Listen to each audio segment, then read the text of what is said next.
जय हरि श्री विष्णु। स्वागत आपका। आज के वीडियो में आप सुनेंगे बृहस्पति द्वार की कहानी।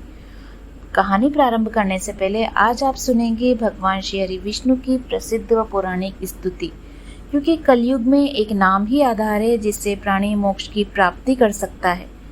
श्री विष्णु भगवान की स्तुति करने से पहले मैं आप सभी से अनुरोध करती हूँ कि अगर आपको ये स्तुति पसंद आए तो कमेंट्स बॉक्स में जय हरि श्री विष्णु अवश्य लिखिएगा। भगवान श्री हरि विष्णु आप सबकी समस्त मनोकामनाएं पूर्ण करें। जिनकी आकृति स्वरूप अतिशय शांत है, जो जगत के आधार व देवताओं के भी ईश्वर हैं, जो शेषनाग की शैया पर विश्राम किए हुए है, जिनकी नाभि में कमल है, जिनका वर्ण श्याम रंग का है, जिनके अतिशय सुंदर रूप का योगीजन ध्यान करते हैं, जो गगन के समान सभी जगहों पर छाए हुए हैं, जो जन्म मरण के भय का नाश करने वाले हैं, संपूर्ण लोकों के स्वामी हैं, जिनकी भक्तजन वंदना करते हैं, ऐसे लक्ष्मीपति कमल नेत्र भगवान विष्णु को अनेक प्रकार से विनती कर प्रणाम करते हैं।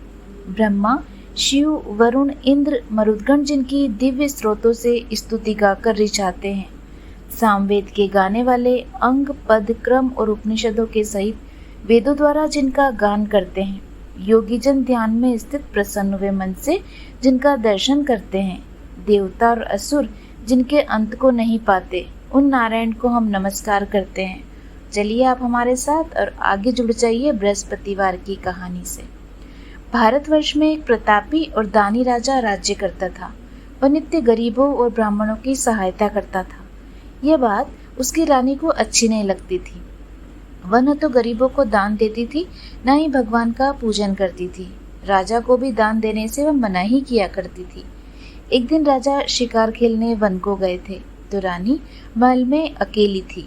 उसी समय बृहस्पति देव साधु वेश में राजा के महल में भिक्षा के लिए आए और भिक्षा मांगी।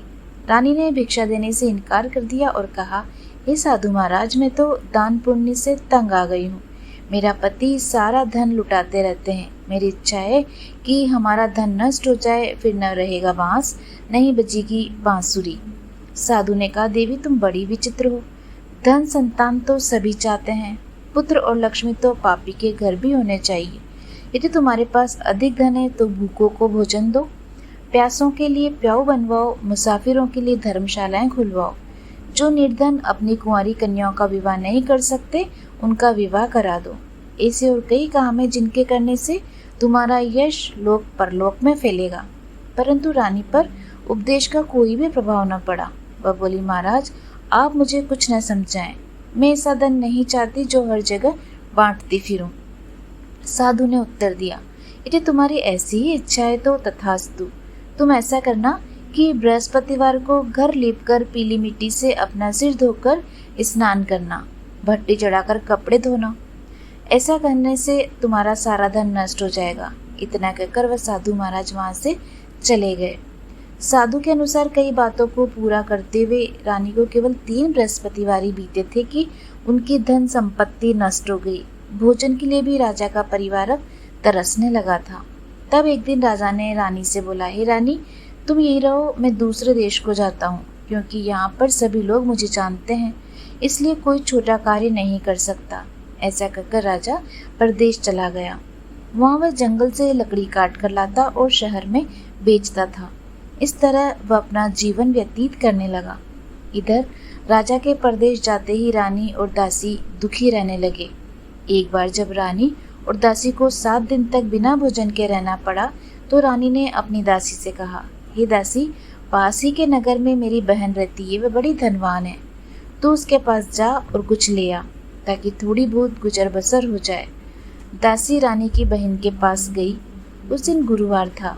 रानी की बहन उस समय बृहस्पतिवार व्रत की कथा सुन रही थी।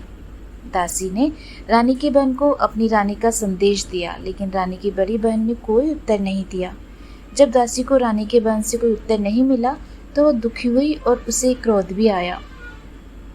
दासी ने वापस आकर रानी को सारी बात बता दी। सुनकर रानी ने अपने भाग्य को ही कोसा। उधर रानी की बहन ने सोचा, मेरी बहन की दासी आई थी परंतु मैं उसे नहीं बोली, इससे वह बहुत दुखी हुई होगी। कथा सुनकर और पूजन समाप्त करके वह अपनी बहन के घर आई और कहने लगी, है बहन, मैं बृहस्पतिवार का व्रत कर रही थी। तुम्हारी दासी मेरे घर आई थी, परंतु जब तक कथा होती है तब तक न उठते हैं न ही बोलते हैं, इसलिए मैं नहीं बोली। कहो दासी क्यों गई थी? रानी बोली, बहन तुझसे क्या छिपाऊं, हमारे घर में खाने तक का अनाज नहीं। ऐसा करते कहते रानी की आंखें भर आई। उसने दासी समेत पिछले 7 दिनों से भूखे रहने की बात अपनी बहन को विस्तार पूर्वक सुना दी। रानी की बहन बोली, देखो बहन, भगवान बृहस्पति देव सभी की मनोकामनाओं को पूर्ण करते हैं। शायद तुम्हारे घर में अनाज रखा हो। पहले तो रानी को विश्वास नहीं हुआ, पर बहन के आग्रह पर उसने अपनी दासी को अंदर भेजा तो उसे सचमुच अनाज से भरा एक घड़ा मिल गया। ये देखकर दासी को बड़ी हैरानी हुई। दासी रानी से कहने लगी, हे रानी, जब हमको भोजन नहीं मिलता तो हम व्रत ही तो करते हैं, इसलिए क्यों न इनसे व्रत और कथा की विधि पूछ ली जाए ताकि हम भी व्रत कर सकें। तब रानी ने अपनी बहन से बृहस्पतिवार व्रत के बारे में पूछा। उनकी बहन ने बताया कि बृहस्पतिवार के व्रत में चने की दाल और मुनक्का से विष्णु भगवान का केले की जड़ में पूजन करें तथा दीपक जलाएं, व्रत कथा सुने और पीला भोजन ही करें, इससे बृहस्पति देव प्रसन्न होते हैं। व्रत और पूजन विधि बताकर रानी की बहन अपने घर को लौट आई। 7 दिन के बाद जब गुरुवार आया तो रानी और दासी ने व्रत रखा। गुड़साल में जाकर चना और गुड़ लेकर आई। फिर उसने केले की जड़ तथा विष्णु भगवान का पूजन किया। अब पीला भोजन कहाँ से आए, इस बात को लेकर दोनों बहुत दुखी थे, क्योंकि उन्होंने व्रत रखा था, इसलिए बृहस्पति देव उनसे प्रसन्न थे। इसलिए एक साधारण व्यक्ति का रूप धारण कर 2 थालों में सुंदर पीला भोजन दासी को दे गए। भोजन पाकर दासी प्रसन्न हुई। फिर रानी के साथ मिलकर भोजन ग्रहण किया। उसके बाद वे सभी गुरुवार को व्रत और पूजन करने लगे। बृहस्पतिवार भगवान की कृपा से उनके पास फिर से धन संपत्ति आ गई, परंतु रानी फिर भी पहले की तरह ही आलस्य करने लगी। तब दासी बोली, देखो रानी, तुम पहले ही इस प्रकार आलस्य करती थी, तुम्हें धन रखने में कष्ट होता था, इस कारण सभी धन नष्ट हो गया। और जब भगवान बृहस्पति की कृपा से धन मिला है तो फिर तुम आलस्य मत करो। रानी को समझाते हुए दासी कहती है, बड़ी मुसीबतों के बाद हमने ये धन पाया है, इसलिए हमें दान पुण्य करना चाहिए। भूखे मनुष्य को भोजन कराना, धन को शुभ कार्यों में खर्च करना चाहिए, जिससे तुम्हारे कुल का यश बढ़ेगा, स्वर्ग की प्राप्ति होगी और पितृ प्रसन्न होंगे। दासी की बात मानकर रानी अपना धन शुभ कार्यों में खर्च करने लगी, जिससे पूरे नगर में उनका यश फैलने लगा। एक दिन राजा दुखी होकर जंगल में एक पेड़ के नीचे आसन जमाकर बैठ गया। वह अपनी दशा को याद करके व्याकुल होने लगा। बृहस्पतिवार का दिन था। एकाएक उसने देखा कि एक निर्जन वन में एक साधु प्रकट हुए। वह साधु वेश में स्वयं बृहस्पति देवता थे। लकड़हारे के सामने आकर बोले, हे लकड़हारे, इस सुनसान जंगल में तो चिंतामग्न क्यों बैठा है? लकड़हारे ने दोनों हाथ जोड़कर प्रणाम किया और उत्तर दिया, महात्मा जी, आप सब कुछ जानते हो, मैं क्या कहूँ। ये कहकर रोने लगा और साधु को अपनी पूरी आत्मकथा सुनाई। महात्मा ने कहा, तुम्हारी स्त्री ने बृहस्पति देव की भगवान का निरादर किया था, जिसके कारण वह रुष्ट होकर उन्होंने तुम्हारी यह दशा कर दी। अब तुम चिंता दूर करके मेरे कहने के अनुसार चलो, तुम्हारे सब कष्ट दूर हो जाएंगे और भगवान पहले से भी अधिक संपत्ति देंगे। तुम बृहस्पतिवार के दिन कथा किया करो, 2 पैसे के चने मुनक्का लाकर उनका प्रसाद बांटो और शुद्ध जल से लोटे में शक्कर मिलाकर अमृत तैयार करो। कथा के पश्चात अपने सारे परिवार और सुनने वाले प्रेमियों में अमृत व प्रसाद बांटकर स्वयं भी ग्रहण करो। ऐसा करने से भगवान तुम्हारी सभी मनोकामनाएं पूरी करेंगे। साधु के ऐसे वचन सुनकर लकड़हारा बोला, हे प्रभु, मुझे लकड़ी बेचकर इतना पैसा नहीं मिलता जिससे मैं भोजन के उपरांत कुछ बचा सकूं। मैंने रात्रि में अपनी स्त्री को व्याकुल देखा। मेरे पास कुछ भी नहीं जिससे कि मैं उसकी खबर मंगा सकूं। साधु ने कहा, हे लकड़हारे, तुम किसी बात की चिंता मत करो। बृहस्पति के दिन तुम रोजाना की तरह लकड़ियां लेकर शहर को जाओ।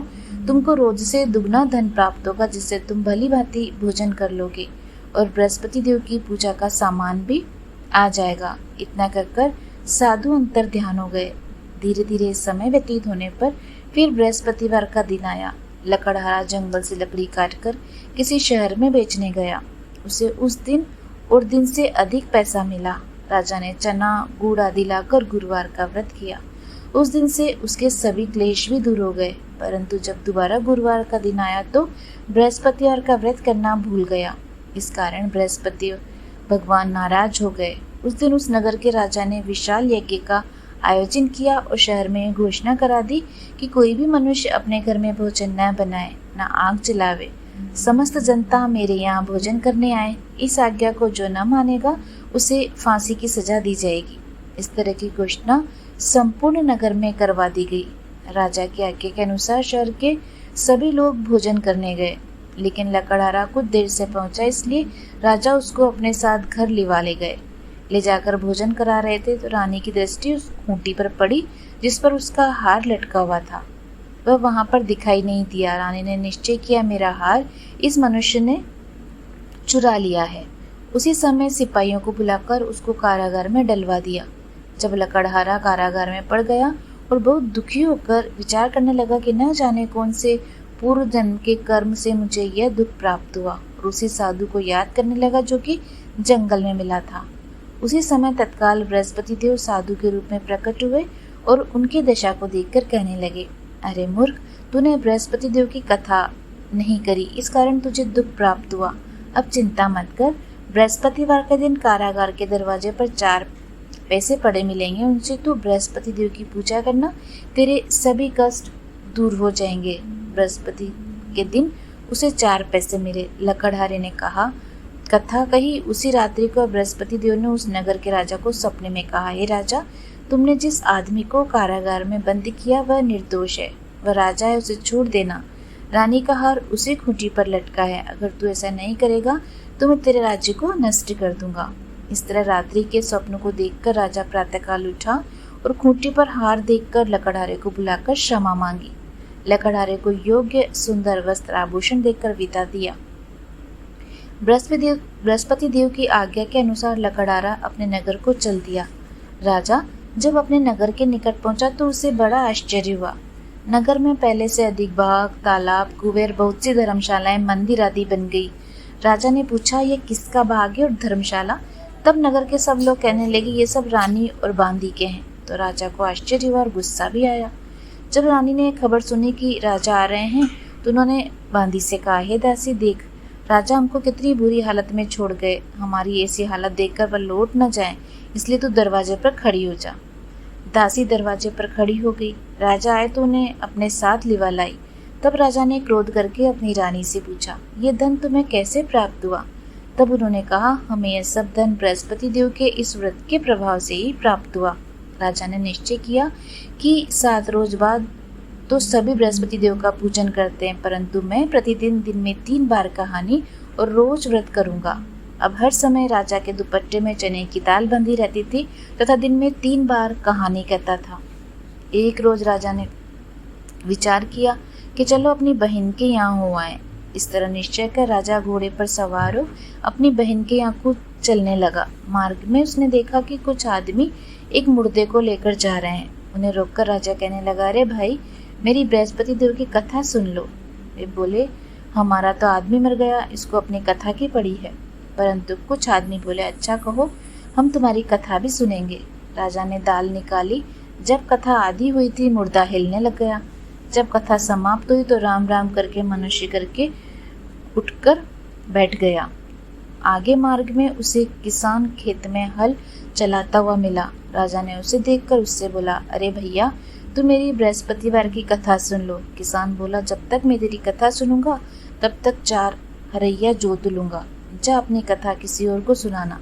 इस तरह राजा आगे चलने लगा। राजा के हटते ही बेल पछाड़ कर गिर गया और किसान के पेट में बड़ी जोर का दर्द होने लगा। उस समय उसकी माँ रोटी लेकर आई। उसने जब ये देखा तो अपने पुत्र से उसका हाल पूछा और बेटे ने भी सभी हाल कह दिया। तो बुढ़िया दौड़ी दौड़ी उस घुड़सवार के पास गई और उससे बोली कि मैं तेरी कथा सुनूंगी, तू अपनी कथा मेरे खेत में चलकर ही कहना। राजा ने बुढ़िया के खेत पर जाकर कथा कही, जिसके सुनते ही वह बैल भी उठ खड़ा हुआ और किसान के पेट का दर्द भी ठीक हो गया। राजा अपनी बहन के घर पहुंचा। बहन ने भाई की खूब मेहमानी की। दूसरे रोज प्रातःकाल राजा जगा तो वह देखने लगा कि सब लोग भोजन कर रहे हैं। राजा ने अपनी बहन से कहा, ऐसा कोई मनुष्य है जिसने भोजन नहीं किया हो, मेरी बृहस्पतिवार की कथा सुन ले। बहन बोली, हाँ भैया, ये देश ऐसा ही है। पहले यहाँ लोग भोजन करते हैं, बाद में अन्य काम। अगर कोई पड़ोस में हो तो देख आऊं। ऐसा कहकर चलने लगी, परंतु उसे कोई ऐसा व्यक्ति नहीं मिला जिसने भोजन न किया हो। अतः वह कुमार के घर गई जिसका लड़का बीमार था। उसे मालूम हुआ कि उनके यहाँ 3 दिन से किसी ने भोजन नहीं किया। रानी ने अपने भाई की कथा सुनने के लिए कुमार से कहा और वह तैयार भी हो गया। राजा ने जाकर बृहस्पतिवार की कहानी कही, जिसको सुनकर उसका लड़का ठीक हो गया। एक रोज राजा ने अपनी बहन से कहा, हे बहन, हम अपने घर को जाएंगे, तुम भी तैयार हो जाओ। राजा की बहन ने अपनी सास से कहा। सास ने कहा, चली जा, परंतु अपने लड़कों को मत ले जाना, क्योंकि तेरे भाई के कोई औलाद नहीं। बहन ने अपने भैया से कहा, भैया मैं तो चलूंगी, कोई बालक नहीं जाएगा। राजा बोला, जब कोई बालक ही नहीं चलेगा तब तुम क्या करोगी? बड़े दुखी मन से राजा अपने नगर को लौट आया। राजा ने अपनी रानी से कहा, हम निर्वंशी हैं, हमारा मुंह देखने का धर्म नहीं और कुछ भोजन आदि नहीं किया। रानी बोली, हे प्रभु, बृहस्पति देव ने हमें सब कुछ दिया, वह हमें अवश्य औलाद भी देंगे। उसी रात को बृहस्पति देव ने राजा के स्वप्न में कहा, हे राजा उठ, सभी सोच त्याग, तेरी रानी गर्भ से है। राजा की यह बात सुनकर उसे बड़ी खुशी हुई। 9वें महीने में उसके गर्भ से एक सुंदर पुत्र पैदा हुआ। तब राजा बोला, हे रानी, स्त्री बिना भोजन के रह सकती है, पर बिना कहे नहीं रह सकती। जब मेरी बहन आवे तुम उससे कुछ मत कहना। रानी ने सुनकर हाँ कर दिया। जब राजा की बहन ने यह शुभ समाचार सुना तो बहुत खुश हुई और बधाई लेकर अपने भाई के यहाँ आई। तभी रानी ने कहा, घोड़ा चढ़कर तो नहीं आई, गधा चढ़ी आई है। राजा की बहन बोली, भाभी, मैं इस प्रकार न करती तो तुम्हें औलाद कैसे मिलती? बृहस्पति देव ऐसे ही जैसे जिसके मन में कामना है सभी को पूर्ण करते हैं। जो सद्भाव पूर्वक बृहस्पतिवार का व्रत करता है एवं कथा पढ़ता अथवा सुनता है और दूसरों को सुनाता है, बृहस्पति देव उनकी सभी मनोकामनाएं पूरी करते हैं। उम्मीद है आपको यह बृहस्पतिवार की कहानी पसंद आई होगी। भगवान बृहस्पति देव सबकी रक्षा करें। इसी कामना के साथ आज की ये कहानी समाप्त होती है। जय हृषि।